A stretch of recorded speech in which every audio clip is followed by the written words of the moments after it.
Can you walk us through maybe how you source and acquire some of the more rare machines in the museum?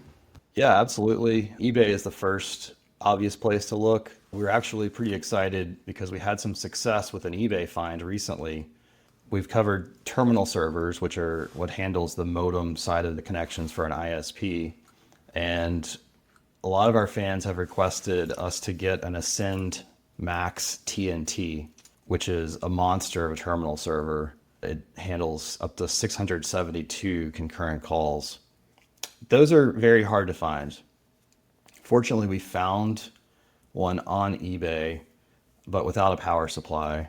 So we got that unit at a pretty good price. And then one of our supporters was able to locate a power supply in Canada and helped facilitate us getting the power supply.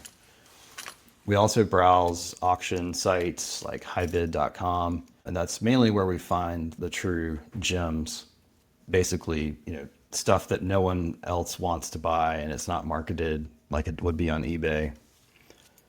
So through Highbid, we found two Cobalt Rack RAQ web servers. Got those from some warehouse building for like $10.